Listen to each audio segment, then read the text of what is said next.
Guys, let me tell you a story. So Brooklyn had reached out to sponsor this channel. Now, that's a smart move. But when I told my wife Brooklyn had reached out, she informed me I've been sleeping on Brooklyn sheets for the last 2 years. Guys, I love these sheets, and I know you will too. Brooklyn offers luxury grade sheets. By working directly with their manufacturers, they were able to slash the cost and pass that savings on to you. Their classic percale sheets are on my bed right now. They're incredible sheets, and they will keep you cool all night long, perfect for hot sleepers like me. Right now, you can save 25% on their hardcore bundle. This includes their core sheets, extra pillowcases, and a duvet cover, everything you're gonna need. Promo code Chael is gonna save you an additional $20 off any order over $100. There's a 365-day warranty, so if you don't love them, you got nothing to worry about. Guys, it's time to upgrade your sheets, and probably your towels too. Just use the promo code Chael, click on the link below, or go to brooklinen.com.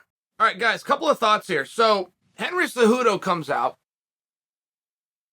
Back up a little bit. Henry's turned into this great coach, but Henry, after he left the championship, only left the sport for about 5 months. Did a great job of staying in the headlines and made it pretty clear he was going to come back at some point. So that returns, 145 pounds is what he's looking at. Henry calls out Volkanovski. Now, that was tough. Henry had a great story going into this. Henry did everything right. The story being champ, champ, champ. First time, 3-time. I was a champ at 35. I never left the belt. I walked away from it. I'm returned to the sport at 45. Like, this story was pretty good. It was only met with one flaw in terms of turning it into a reality, which is we can't bring anyone back. We can't make the same mistake that we did the night Georges St. Pierre captured the 85-pound belt. We can't bring anybody back for one night only, particularly in a title fight. And this is one of Dana's things, right? He just does not like when his title gets vacated. He thinks it's disrespectful. You're going to hand my belt back? This organization that I built, just one of those things. He just doesn't like it conceptually. Okay. But now that we know that, we've got to operate within that, which is why we were all able to make a very good prediction that Henry isn't going to walk in and get Volkanovski. Particularly when he laid out his story, which is this is all about champ, champ, champ. So once you fulfill that, if he was to beat Volkanovski, why wouldn't he walk away? He already did it once. One of those things. But this was still the resistance.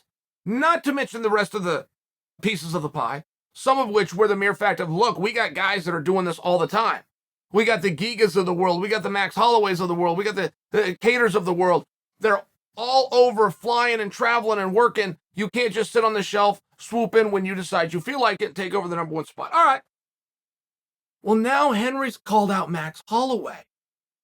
And Henry laid out his cards again. He said, I want to fight Volkanovski. If I have to fight somebody before I fight Volkanovski, make it Max. He even laid that out. Said Max is very good. He's very dangerous. I like him. I respect him, but I know that I can beat him.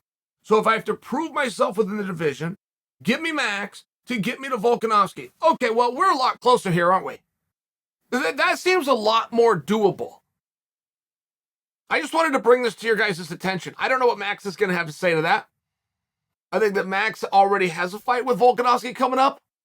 I know that Max at one point was promised that fight.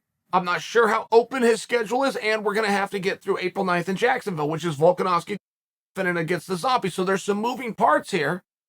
But Henry's now back in that equation. He has made it very clear to us, at least in this interview, he's staying at 145. Because as Henry was keeping his name out there, he also threw some bullets down at 35. He talked about Peter Yan. He talked about Aljo Sterling. So it's just a little bit unclear if you're a Henry follower and or supporter to know which way to point the cannon. Because he was scatter firing. But now he has made it a little clearer that it is 145. He's made it a little clear this is not one night only. He has kept in mind the theme of the motivation, which is champ, champ, champ. That's true. But all of a sudden, this worry or fear of a one-off, or that Henry is not sincere and this is a cash grab for him regardless of outcome, I feel like Henry's really strengthened his position. And I want you to be thinking about Henry. I want you to be digesting what I just said. Nobody has done a better job of leaving the sport and staying in the headlines than Henry Cejudo. None of that was by accident. Henry was very creative. He was very cunning. And whether he was doing it as a coach or he would sprinkle in a comedy show with Adam Hunter here or there, or he would sprinkle in an interview, or he would sprinkle in a challenge and a hint of a comeback. He did just enough at just the right times to keep his name more in the headlines than any champion who has ever walked away from the sport. I want you to think about that. As you think about your prediction for what's going to happen with Francis Ngannou.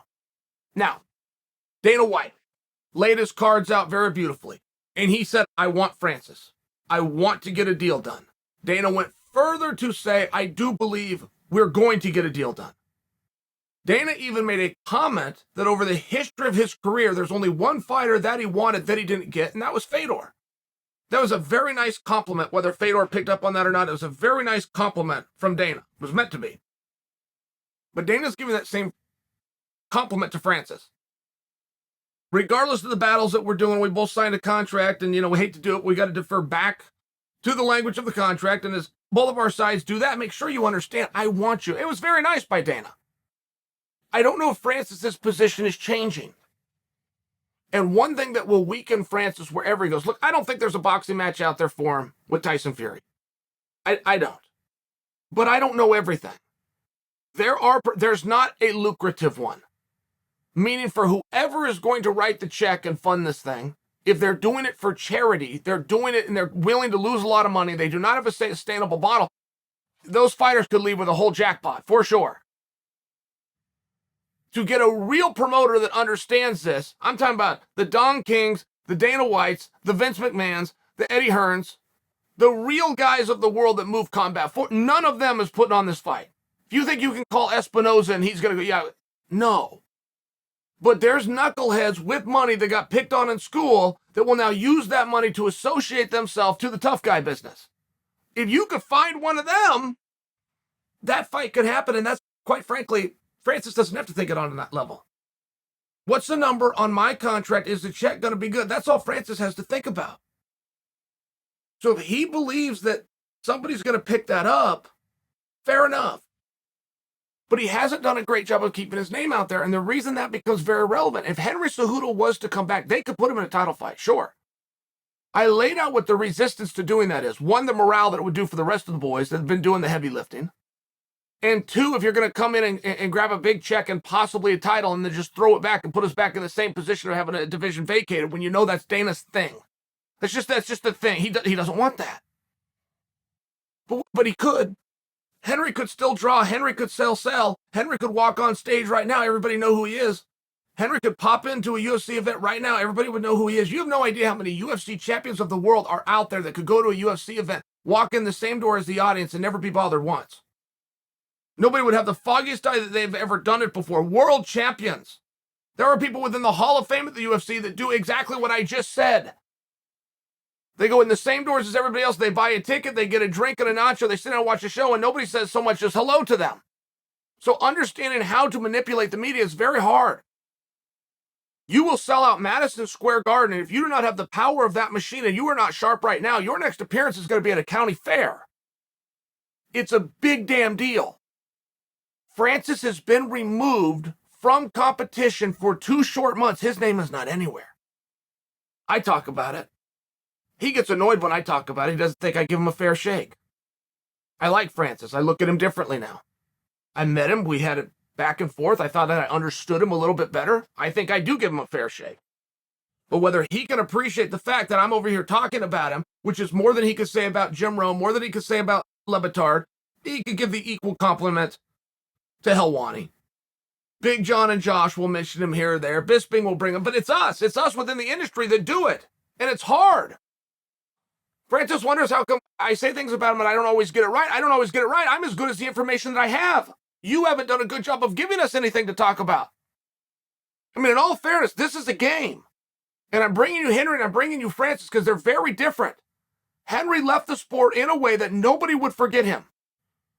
I see Henry commentating, but I also see him building up the commentating. He makes sure, whether it's through social media or other platforms, that everybody knows he's going to be commentating. I see him coaching guys. But he goes to the platforms. He makes sure that you know he's training guys. He gets himself the credit. He gets himself those spotlights. It's very different. I worry for Francis right here. I'm not putting him down. I'm worried for Francis that he is not understanding this game.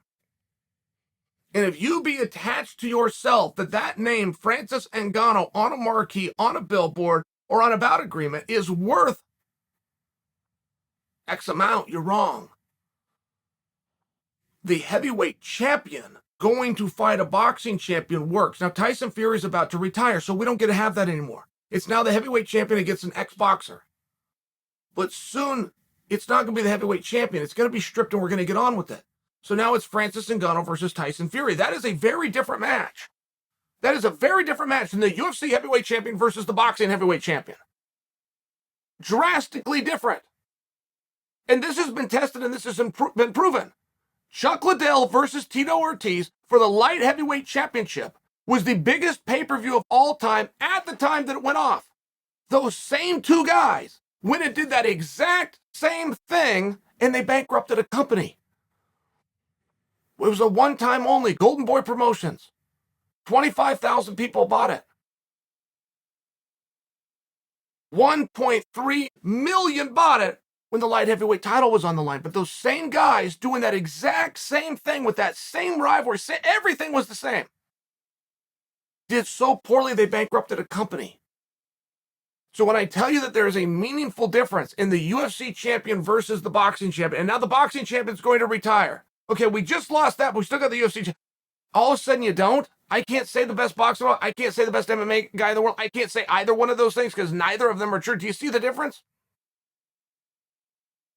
You turn that pencil over. I mean, that eraser's got plenty to take care of that. What happens in another 2 months? What happens in another 2 months after that? I should know everything about Francis. I should know where Francis's negotiation is at. I should know who he's talking to. I should hear threats from Francis. Francis should have already gone to the Attorney General's office. He should have already filed, gotten an EIN number for Ngannou Promotions. He should be threatening and feinting that he's going to be a promoter and he's going to put this thing on all on his own. That's the cards that he should, for $150 at the Attorney General's office, he could get a promoter's license. Do you understand?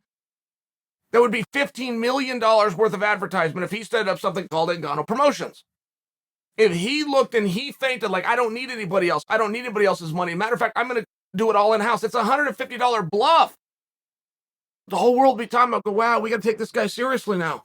He's not just an athlete. Now he's a promoter. I'm now dealing with a businessman, not a knucklehead.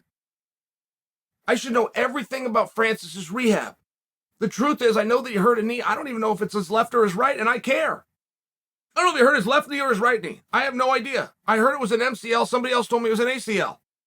If it's an MCL, that's a very different recovery than an ACL, and I could be bringing you updates on that. I don't know anything. And it's only been 2 months. And he's still the sitting reigning world champion. You take that world title off, you just got an injured ex-athlete. That's all we got. It's a big deal. I'm just bringing to your attention, there is strategies here. And if you ever think that you're punishing somebody by not talking to them, it's silly. Barack Obama made a great point. I remember he was running for president in 2008.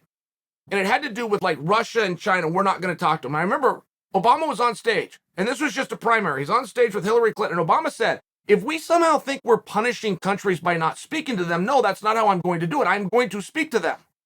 I'm going to attempt to understand what they want. I'm going to make sure that they understand what I want. Everybody stood back and go, yeah, that makes sense. As simple as that is, that makes sense. I should know everything about Francis. I should know what he had for breakfast today. And in the world of social media, and easy as that to get out, it's less than a second. But there's no feinting. There's no positioning. Francis Ngannou should have flown to England and done some kind of a meet and greet with Eddie Hearn. He should have had somebody take a picture of that and put it out to show, even on a bluff, that he is tied to people in the boxing world who have 1, money and 2, distribution rights. It's an old trick.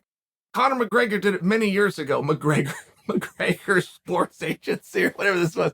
But he was having those talks. He would then align himself with people at Croke Park. He would make just enough phone calls that some little rat in office would make sure that it got back to the boys in Vegas. There's a way to play this game. Being absolutely silent isn't it. This is the headline business. It's a sport adjudicated on the punches and the kicks. It's the business of entertainment. I need to hear Francis's story. I can keep Francis alive for a while. I can do it single-handedly over here for a while. At some point, I'm going to need help from him. The same kind of help that Henry Cejudo gave us.